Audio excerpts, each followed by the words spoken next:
Hi, I'm George Beyer, Executive Director of the Grand Rapids African American Museum and Archives. This is West Michigan Minstrel Show, a history of blackface.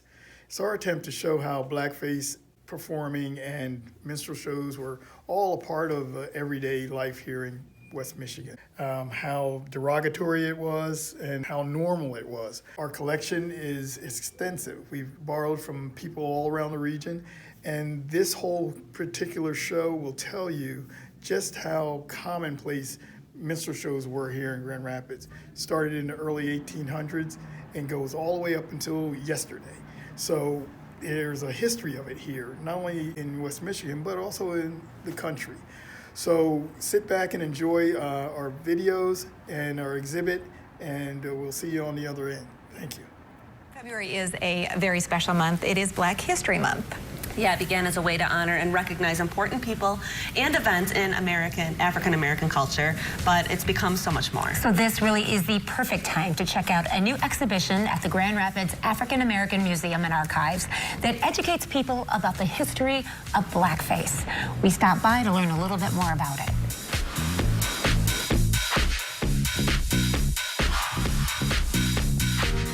Blackface was a popular form of entertainment in our history. So we are here at the Grand Rapids African American Museum and Archives, and we're with George Byard to learn a little bit more about this. You have an exhibition, but let's start with what is blackface? Well, blackface is part of the minstrel show, and the minstrel show was a form of entertainment that was started in the 1830s. It grew and grew. It became the most popular art form of entertainment in the country. The blackface part was used to describe what the members who were participating in the minstrel show itself, which was basically a musical, did, and that was what they call blackening up. And some of these examples that you see here are masks that were used. Some of the photographs show people actually taking this grease paint, or originally was burnt cork, and blackening their faces. And these were whites who were blackening up or imitating African Americans for other white audiences. Yeah, it's controversial now, but when it started, a lot of people didn't see it as being that. No, the people who were performing looked at it as just playing a part. Yet the images were very derogatory and very degrading to African Americans. But at the time, this was before the Civil War, so they weren't able to push back. There was no one who was going to go up to one of the performers and say, I think that's degrading, I don't like that, because in those days you would just get hung or lynched or killed. And so the audiences loved it. One of the early groups performed for the President of the United States, and that kind of gave them carte blanche to do it all around the country.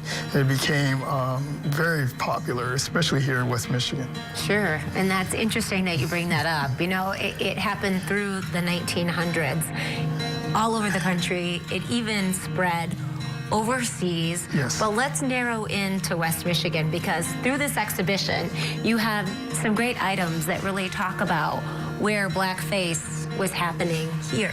Yes, one of the ones that everybody around here may know about is the Little Showboat. The Little Showboat was, again, based on the Mississippi Riverboat kind of a theme, but that was also a plantation theme. Minstrel show is kind of an example of what it would be like on a plantation.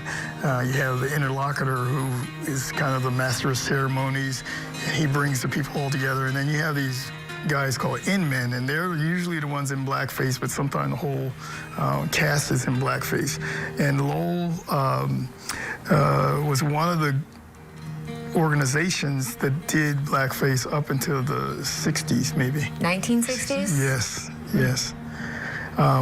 But again, the people who performed in them thought we're just playing a part, just playing a role like acting, and they did not really empathize with African Americans or anybody who was feeling degraded by the performances. Yeah, you have different articles on view of the many different places, women's clubs and entertainment venues in West Michigan, where shows took place on a regular basis. We have over 80 examples of local schools, businesses, civic organizations, Girl Scouts, Boy Scouts, all did minstrel shows. It just was kind of a common thing. One of the things that I came away with the exhibit was that this is normal. I mean, this is the way people looked at it. It was a normal kind of entertainment. And until movies started in the 20s, it was the most popular form of entertainment. And then it morphed to the movies also. But the thing was that it was these negative images, I think, that haunt most people. It's the blackened face, the big red lips or white lips, and the dialect from the South that was used that really still kind of wear on people's souls now. Yeah, it wasn't really casting individuals in a positive light at all. No, not at all. Through that.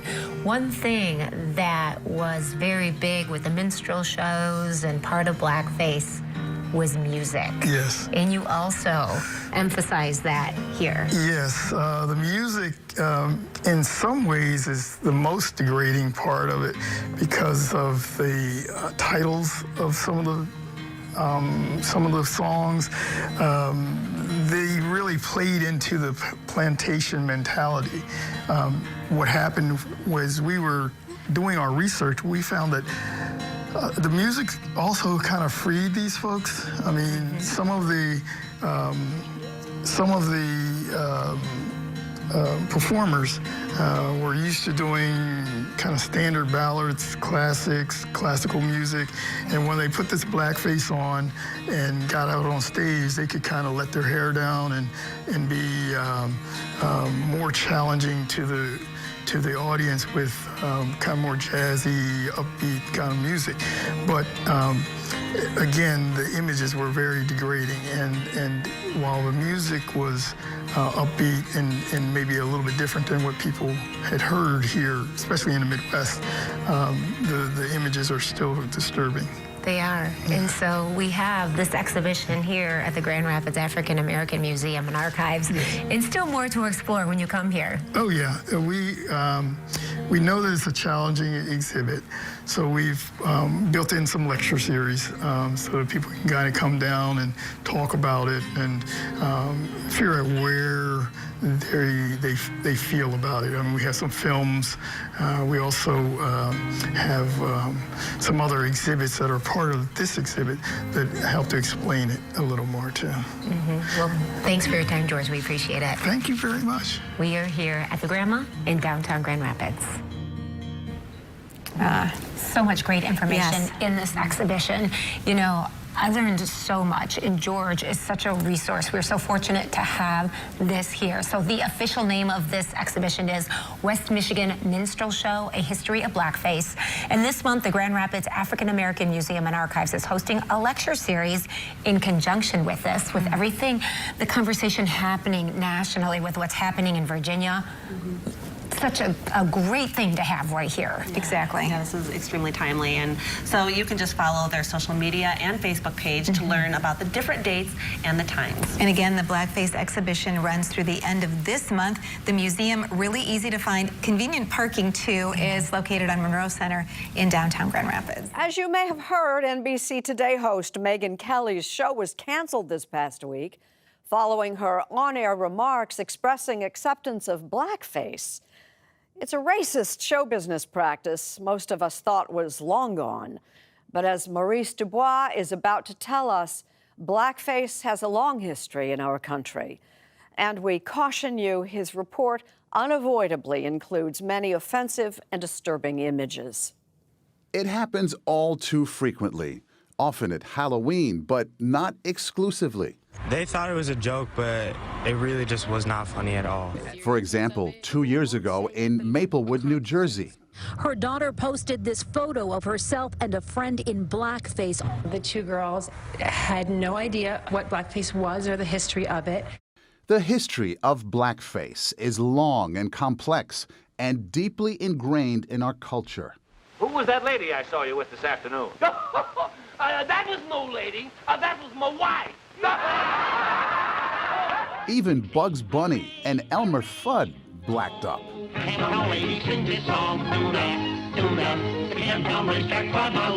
Fantastic, isn't it? Run all night. For more than 100 years, white and then black performers wore dark makeup and created not only a popular theatrical form, but stereotypes that are still with us today.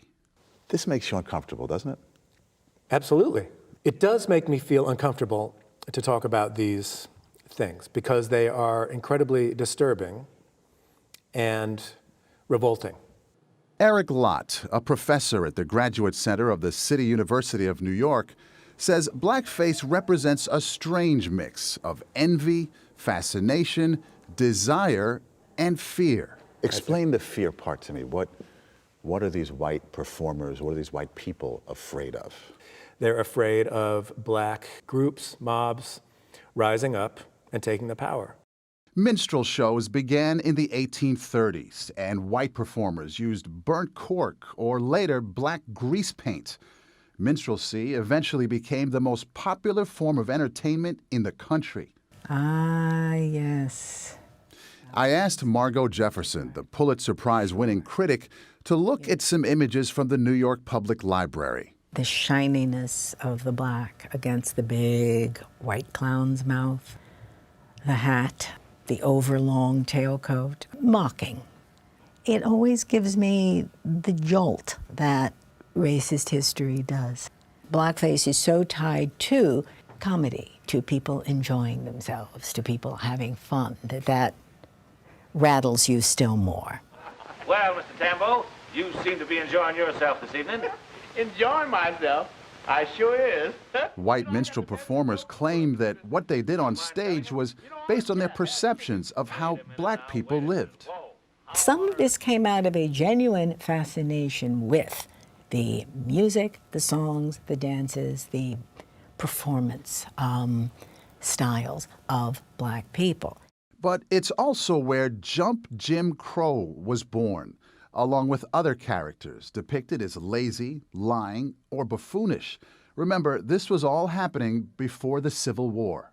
Slavery was all about creating visions, types, stereotypes of an entire race of people as subhuman in every way. By the 1860s, African Americans began using blackface on stage. Why on earth would a black performer put on blackface and demean him or herself? Look, this is the 19th century. They had limited options. They were expected to. Why? Because it made the audiences comfortable. You can be fascinated, you can be excited, but you can always feel superior. In effect, the black makeup on a black performer became a theatrical mask with many layers of meaning. Professor Eric Lott. The mask, I think, says to white audiences, you have nothing to fear. Go ahead, enjoy yourself. To black audiences, I think any number of things might have been communicated, like, can you believe that these people are making me put on this mask so they will be entertained? You know, in other words, there's a kind of winking to the black audience. But it gave black performers access to the stage. One of the biggest black stars to come out of the minstrel tradition was Burt Williams, who wore blackface from vaudeville to Broadway. It's clear that he was a genius of a performer. But how did he reconcile performing in this demeaning art form? He was very melancholy about it. He knew it was necessary for his career, as all other black performers knew it. Minstrelsy on stage basically died out in the 1920s, but blackface lived on in the movies. I'd walk a million miles for one of your smiles. In 1927, Al Jolson starred in the pioneering talking picture The Jazz Singer, playing a young man who prefers singing popular music rather than his family's traditional Hebrew prayers. When? But I know where the sunshine sets. I don't want to look at it. What reaction do you get? I totally understand. Wait a minute.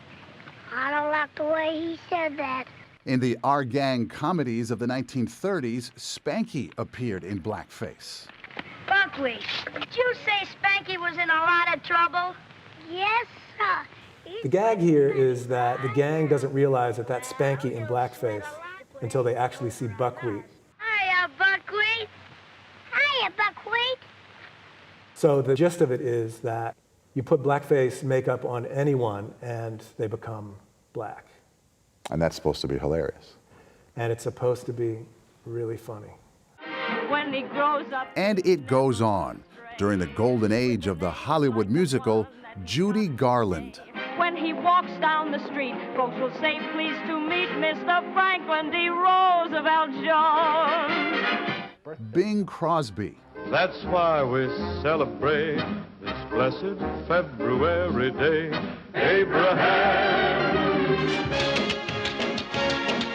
Fred Astaire, and many others, all blacked up. It's still in the culture. It is too easy, I think, simply to dismiss the history of blackface as that racist stuff. And most of us are better than that. I don't think most of us are better than that. We are that. That's what we are. You know, some people say in order to move forward, we need to put this stuff behind us, as painful, as just upsetting that it may be. Well, you know, any form of history that gets suppressed or repressed or erased out, it comes back to haunt. What has to happen now is a discussion, an acknowledgement of this charged, complicated, painful history.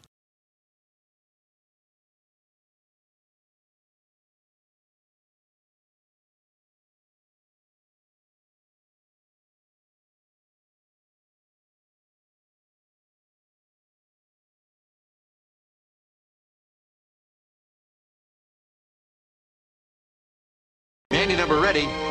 Lights. Many stamps today. Give kiddies. We'll be blessed. We all invest in the USA. Sammy, my Uncle Sammy. Lou Dockstader would come out on stage and Lou would have a smudge of black on him right up there. Yeah, and George Primrose had one right down here. That's right, and oh gosh, there were a host of others. Names and fellas like Honey Boy Evans and Bert Williams. Yeah, and Eddie Leonard and Al Jolson. Oh man, you're talking about the tops there. Oh, I've seen in my time some very funny folks, but the funniest of all I know is a colored individual as sure as you're alive, as black as any black crow. You may talk until you're tired, but you'll never get a word from this very funny, queer old coon. He's an ox-kneed, double-jointed, hunky-punky moke, but he's happy when he whistles this tune.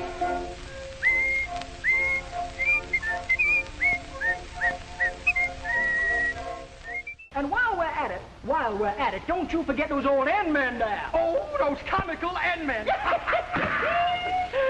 look at you. I want you to know that I'm a ragged foot right. No, stupid.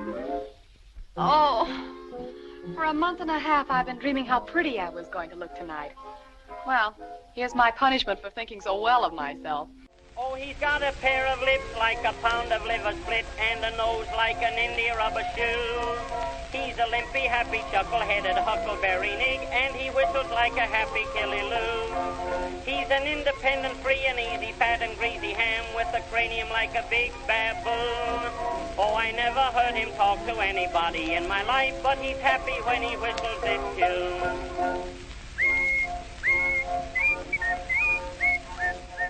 Well, tell me, how would you like to go to work for me? Yeah, ma'am. How much you gonna pay me, I hope? Well, let's see now. I'll pay you all your work. No, ma'am. I gotta have some money. Say, I have an idea. Yes. You be around here about a half hour before the show. You mean you're gonna let me watch up close? Jim Crow, you'll practically be right on the stage. Woo! Wheel about, turn about, change. Wheel about and turn about and do just so. Every time I wheel about, I jump Jim Crow.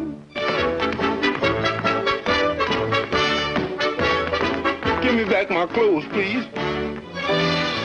USA's United Thanks. Yes! One whose name was Nancy Hanks. Tell me. Abraham. What's that? What do you do for a living? What do you do for a living? What I do for a living? That's what they. Well, I'll do as little as possible. Oh, you know. Now, all I want you to do is meet me at the zoo in the morning at 9 o'clock. Yeah, with the rest of the monkeys. With the rest of the monkeys. Yeah, I'll bring my grandpa with me. Man, give me my money. Hooray, hooray! Oh, the camptown lady sings this song. Do-da, do-da. The camptown racetrack right along. Fantastic, isn't it? Wine to run all night, wine to run all day. I'll bet my money on a pop tonight. Somebody's there on day.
All coons look alike to me, sung by Arthur Collins with his banjo accompaniment by Mr. Bess L. Osmond, Edison Records.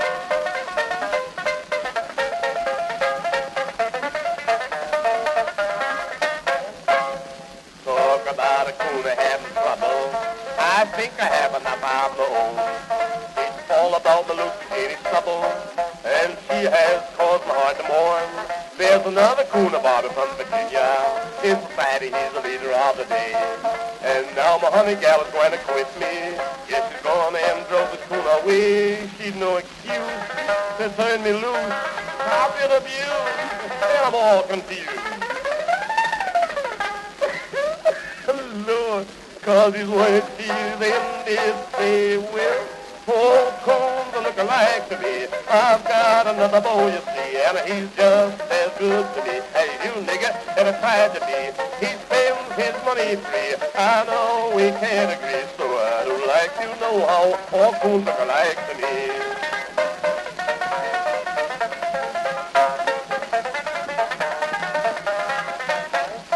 Never said a word to hurt her feelings. I always bought a present by the score. And now my brain was far away, am I really?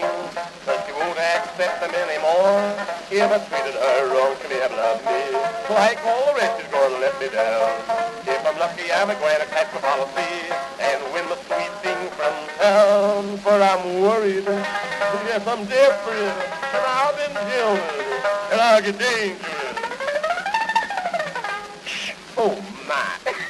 It is what she says to me. Well, all coons look alike to me. I've got another boy, you see, and he's just as good to me as you, nigga, ever tried to be. He spends his money free. I know we can't agree, so I'd like to know how all coons look alike to me.